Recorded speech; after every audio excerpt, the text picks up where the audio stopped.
معاشرے کی اصلاح یقیناً بہت اچھا عنوان ہے اور یہ وقت کی ضرورت بھی ہے۔ معاشرے کی اصلاح ہم کیسے کر سکتے ہیں، طریقہ کیا ہو سکتا ہے، اس کے اوپر منتھن کی بڑی سخت ضرورت ہے۔ جہاں تک میرا ماننا ہے، اگر سماج میں، اگر محلے میں، گاؤں بستی میں معاشرے کی اصلاح اگر ہم چاہتے ہیں تو اس کے لیے سب سے آسان اور بہتر راستہ تعلیم کا، ایجوکیشن کا ہے۔ اگر ہم تعلیم کے فیلڈ کو جتنا مضبوط کریں گے، انشاءاللہ تبارک و تعالی اللہ کی ذات پر قوی امید ہے کہ اس نورانی راستے کے ذریعے سے ہماری معاشرے کی اصلاح ہم بڑی آسانی کے ساتھ کر سکتے ہیں، اس لیے کہ یہ طریقہ اللہ کا بھی ہے۔ 1458 سال پہلے معاشرے میں بہت زیادہ برائی پائی جاتی تھی، مگر ان برائی کے خاتمے کے لیے اللہ تبارک و تعالیٰ نے جو سب سے پہلا راستہ جناب محمد رسول اللہ صلی اللہ علیہ وسلم کو بتایا، وہ راستہ تعلیم کا تھا۔ آپ کو پتہ ہونا چاہیے، دنیا کی ساری برائی اس وقت پائی جاتی تھی، مگر ان برائیوں کے سدباب کے لیے، ان کے خاتمے کے لیے اللہ تبارک و تعالیٰ نے عبادت کا، عقیدے کا یا اور دوسری باتوں کا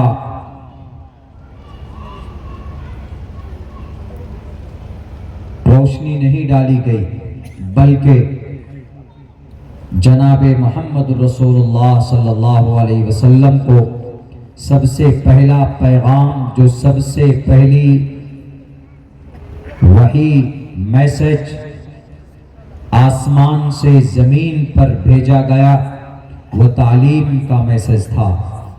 اقرأ بسم ربک الذی خلق، خلق الانسان من علق۔ یہ کئی سو سال بعد، تقریباً 650 سال بعد آسمان کا زمین سے رشتہ جوڑا گیا، اور یہ پہلی وحی ہے جو اللہ کے نبی کے اوپر اتاری گئی۔ اس وحی کی پہلے لفظ پر غور کیجئے جس میں کہا گیا ہے اقرأ، کہ پڑھیے۔ You have to educate your child. You have to get knowledge. تمہیں پڑھنا پڑے گا۔ اقرأ، پڑھیے۔ اب پڑھنا کیا ہے تو وہ بھی آگے بتاتا ہے، اقرأ بسم ربک الذی خلق، اپنے اس رب کے نام سے پڑھیے جس نے تم کو پیدا کیا، سارے جہان کو پیدا کیا۔ یعنی یہاں پر تعلیم کو بتا رہے ہیں، لیکن تعلیم پہلے ہو تو کون سی تعلیم ہو؟ میتھ، سائنس، سوشل سائنس یا کیمسٹری، جیوگرافی، کیا تعلیم دے اپنے بچوں کو؟ تو اس آیت، اس میسج میں یہ بھی واضح ہو جاتا ہے کہ اپنے بچوں کو عقیدے کی تعلیم، عقیدے کی تربیت سب سے پہلے دینی۔ اقرأ، پڑھیے۔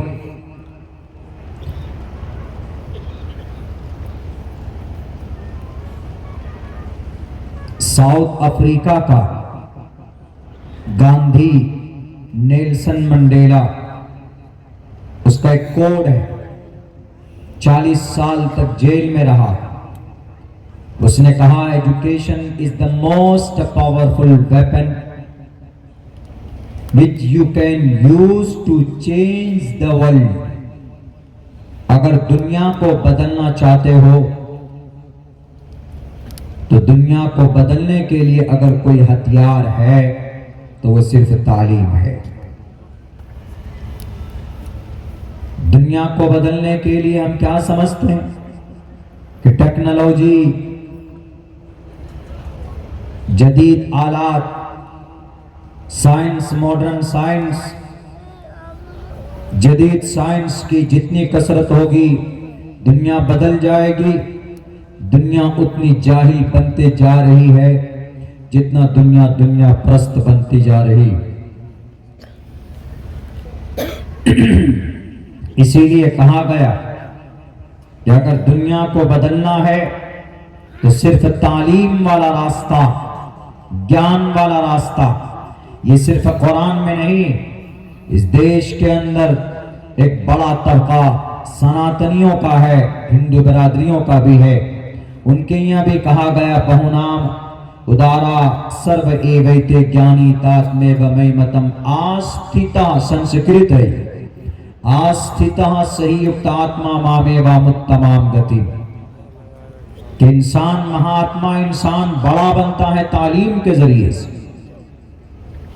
اور اس میں کوئی شک نہیں ہے کہ جس قوم نے تعلیم پر محنت کی ہے وہ قوم آگے بھی بڑھی ہے اور اپنے معاشرے کو آگے بڑھایا ہے۔ اسی لیے تعلیم ضروری۔ ہم اور آپ تاریخ جانتے ہیں، جوڈائزم یہودی کی تاریخ جانتے ہیں۔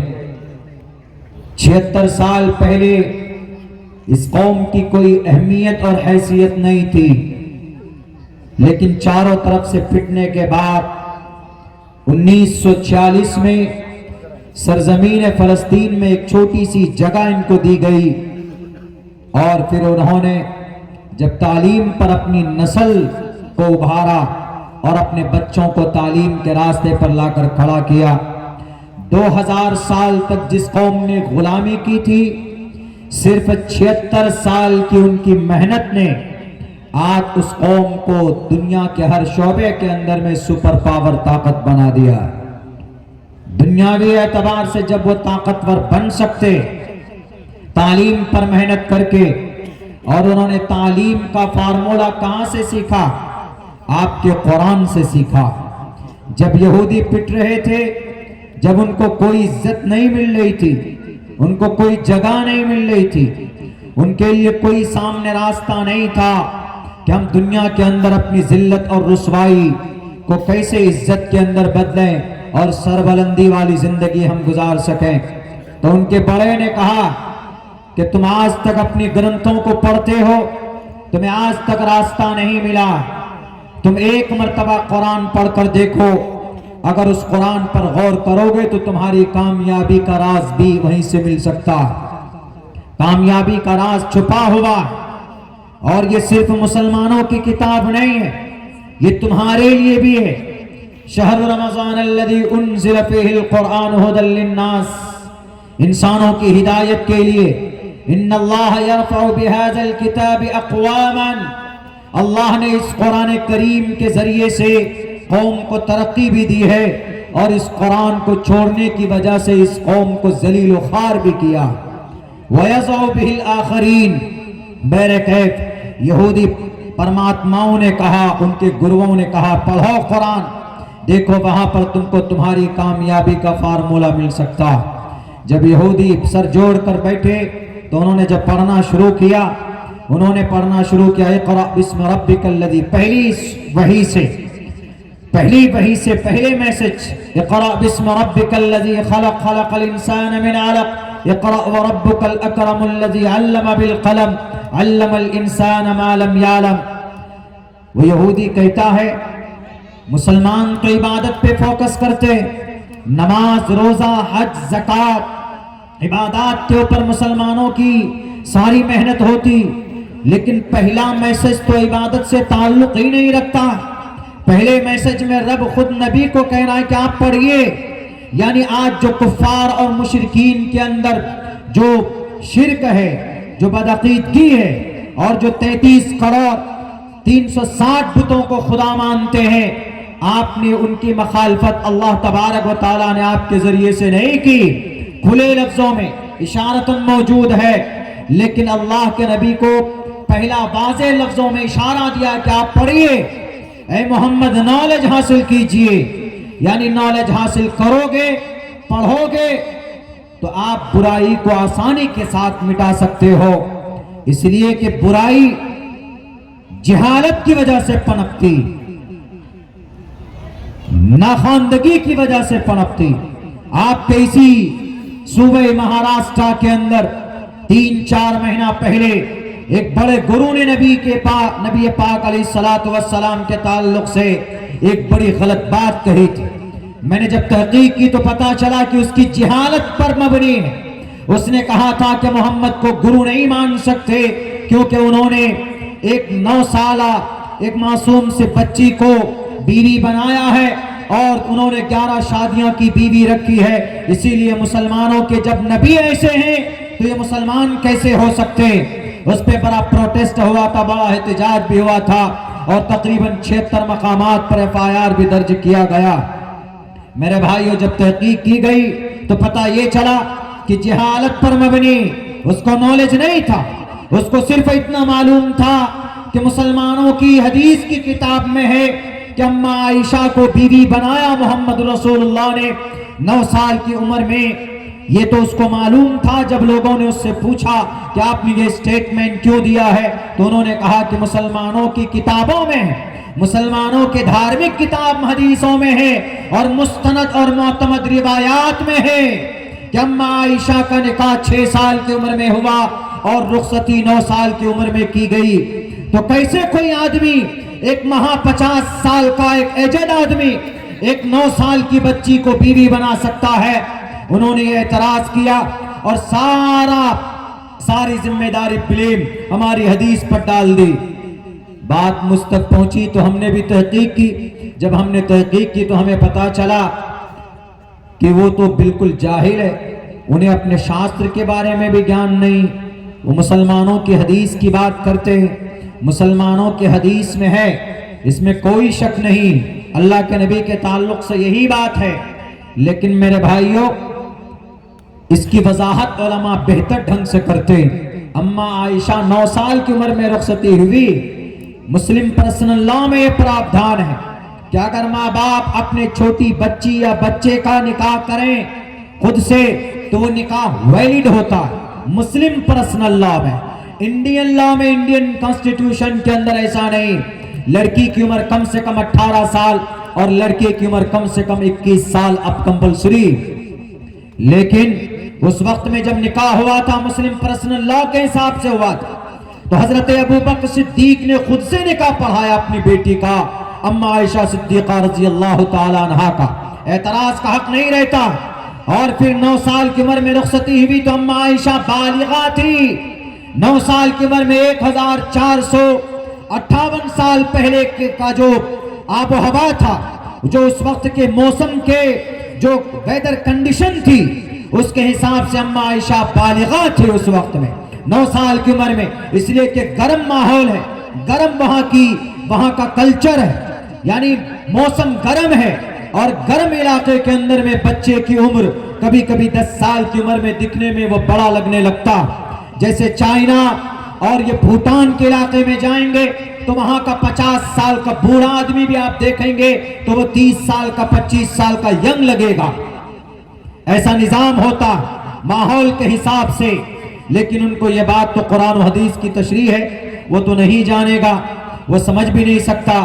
تو ہم نے کہا کہ قرآن پر اعتراض کر رہے ہو جناب، شاستر میں جب ہم نے تحقیق کی تو صاف لکھا ہے کہ 30 دش ورشا بھار گووندین نگنکام ایکومشتی ورشا وا سپرا ورشا واپنویات، کہ 30 برس کا مرد، مہا بھارت کا شلوک، یعنی وہی گرو جی کی کتاب ہے جس کو وہ پوجتے ہیں، جس کے سامنے سجدہ کرتے ہیں، جن کے سامنے مقدس پیشانی کو جھکاتے، ان کی کتاب میں 30 دش ورشا بھارگو وندین نگنکام۔ ہماری تحقیق ہے، ہم نے کہیں سے اٹھایا نہیں، ضرورت پڑے تو ان کی آنکھوں میں آنکھیں ڈال کر کہہ سکتا کہ مہا بھارت کے اندر کتنا اچھا پیغام ہے یہ۔ 30 برس کا مرد 10 ورشا 10 برس کی لڑکی سے نگنی کام، نگنی کر سکتا، نکاح کر سکتا، بیاہ کر سکتا۔ اور نیچے لائن میں دیکھیے ایکومشتی ورشا